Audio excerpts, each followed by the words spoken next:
I am Ferdinand Marcos, and I am the President of the Republic of the Philippines. I stand today on behalf of 110 million Filipinos. Hi everyone, hello universe, it's me again. Naka, bagamat wala na si Pacman, pero alam din po natin doon sa ating mga posts or isang video na mayroon ding project ito, si Pacman. Magtatanong kayo kung magkano, mga kababayan. Oh, di ba? Magkano ba ang project ni Pacman? Ilagay ko sa screen ko. Wow. Paano kaya 'yon? Ang tanong, sa proyekto na 'yan, kung 200 million, asaan ang resibo? Kababayan ko to guys, pero kailangan natin hanapin ang resibo. Kay dating Senator Manny Pacman, wala kang ligtas dito. Kahit legendary kang boxing sa buong mundo, pag gumawa ka ng anomalya, managot ka. So, I hope, doon sa 200 million na yon ay may resibo dapat. Makita ang tunay na proyekto or saan man ito napunta. Kailangan natin ng resibo, di ba guys? So, sabi dito kasi, basahin ko sa inyo mga beso, sabi dyan, news ngayon, hindi na senador, pero may mga proyekto pa rin si Pacquiao sa DPWX. Leaks. Di ba nandoon siya sa unang video natin sa mga may project? Halos ng senador, lahat sila mayroon. Ayon sa politiko, may dalawang infrastructure projects na nagkakalaga ng kabuang 200 million ang imuningkahi para sa Sarangani, ang home province ni dating Senador Manny Pacquiao sa ilalim ng 2025 national budget. Ano guys, anong kapalagayan nyo? Di ba hindi siya senador? Bakit mayroon siyang project? What's wrong? There's something wrong. Wow. Ay, ewan ko na talaga sa mundong ibabaw. Batay sa tinuguriang DPWH leaks, kabilang sa mga panukala ang flood control project sa Barangay Ladul, Alabel at road works sa Dimuluk, Little Baguio, Alabel Road. Tinatayang 100 million ang halaga ng bawat proyekto. Well, wala naman masama kung mayroon siyang project request or insertion, mga kababayan, as long as nagagamit ito sa tama sa project, wala namang problema doon.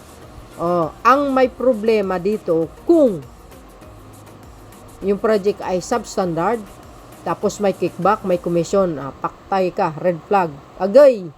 Di ba?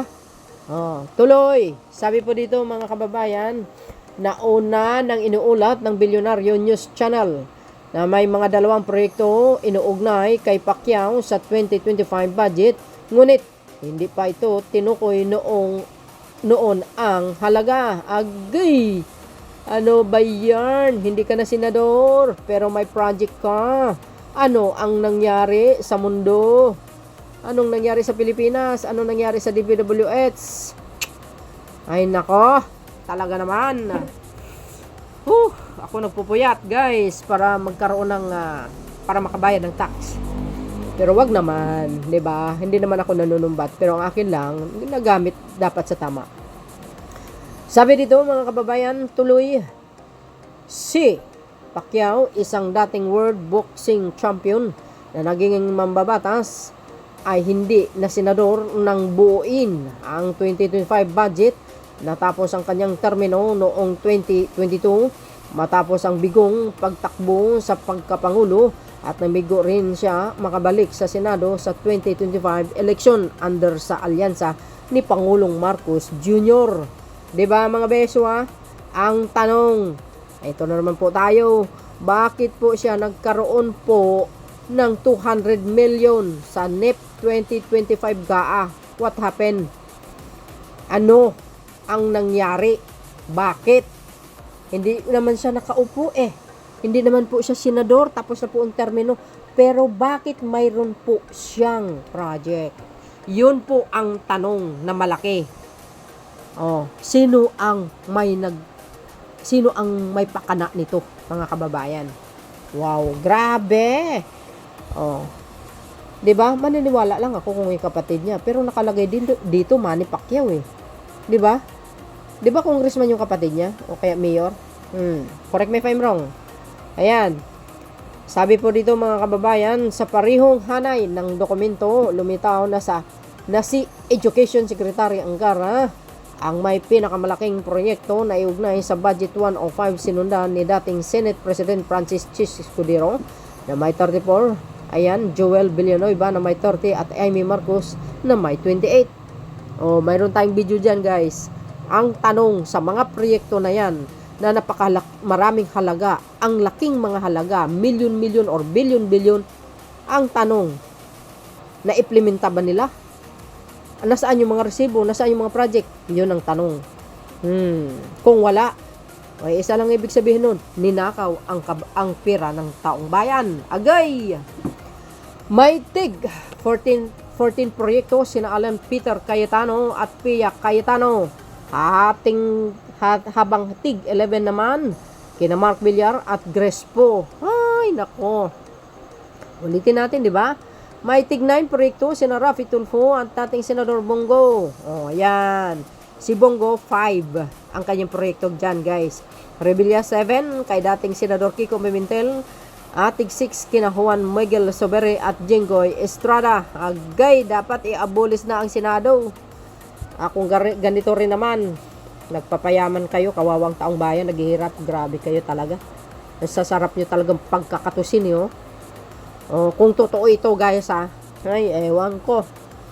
May tig 5 print, yan nga, may tig 5 proyekto sina Bungo, Bato de la Rosa, Lito Lapid at dating Senador Francis Tolentino. Tig 4 kina Loren Legarra, Win Gatchalian at dating Senador Nancy Binay. Agay, may tig 2 proyekto sina GB Ercito, Ruben Padilla at Manny Pacquiao, habang isa lamang ang kay Senator Risa Ontiveros. Hindi kasali po si Senator Soto dito kasi kapapanalo nilang, tsaka si Senator Lacson Ayan lahat sila mayroon guys. You see mga beswa. Si Padilla feeling malinis, yun pala. Dalawang proyekto ni Senator Rebilla, si Ruben, ang tanong na saan? Wala kasi nakalagay dito na kung magkano yung ang napupunta sa kanilang pera Walang nakalagay guys So yun. Ano po ang masasabi nyo dito? Agay. Hindi na senador pero may mga proyekto pa rin. Pacquiao sa DPWH leaks. Yan ang problema. So yun mga bes, kayo na pang balang humusga. So yun mga kababayan, anong palagay nyo? Tingnan nyo mga nagko-comment. Ayan hindi lang. Pambansang kamao, pambansang balimbing din. May sideline rin. Wow, finish your respective project to avoid being indicated to the flood control project investigation with some that have time in court. Yes, yan ang gawain ng mga admin ngayon. Nilalagay sa ibang pangalan pero sa kanila pa rin ang bagsak. Sabi na Sara, kontrolado ni Romualdez at ko ang budget nilalagay lang sa ibang sus, mga siraulo. Isa rin to si Sara Duterte, kung makapagturo, makala mo malinis, magnanakaw din 'Di ba? Nasabi ko bakit? Nasabi ko magnanakaw. Bakit yung confidential fund? Hindi niya kayang ipaliwanag. Nasaan na 'yun? Kaya nasabi ko 'yun. 'Di ba? Walang sapat na explanation sa House hearing. Bagkus nagagalit pa. 'Di ba? May bahid na rin na korupsyon, systematic nga. Kung may proyekto man ang isang mambabatas sa kanyang probinsya, okay lang. Pero kung ibubulsa or ghost project, yan ang problema. Dapat silang maparusahan. Yun nga ang sinasabi ko. 'Di ba mga kababayan? So, ayun. Ang nangyayari ngayon sa Pilipinas, kawawa ang bansang Pinas. Actually guys, alam nyo, mayaman tayo Mayaman tayo. Pero, ang sakit na sa mga politiko. Yun lang po yun. Bakit? Korupsyon, dekada na po yan. Hindi malutas-lutas ang korupsyon sa Pilipinas. My goodness. So, do you think na ibunyag ito ni Pangulong Marcos Jr.? Of course, wala nang korupsyon ngayon, 2026. Na budget, wala na, as in, hanggang 27 na yan. 2028, wala nang korap-korap dyan. Ang tanong, sa sunod na administrasyon, ano ang maaring mangyayari na naman sa Pilipinas? Mga kababayan, ito ang problema natin. Kawawang bansang Pilipinas at ang mamayang Pilipino, yung mga mahihirap.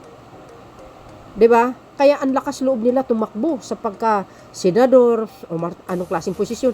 Kasi ito I'm not saying all, not in general, but some are doing this. Stolen money from the kaba ng bayan. My goodness. Sarap nyo talagang katusin, Oh. Ay, nako. So, yun, guys. Kayo na pong balang magkomento. Don't forget to like, hit the button bell para lagi kayong update sa aking mga upload videos. Dagdagan nyo yung komento ko. Kung may dagdag kayo, sulat sa comment section. Thank you for watching. See you again on my next upload. Bye and baboos. God bless Philippines. There's more. Insertion pa more.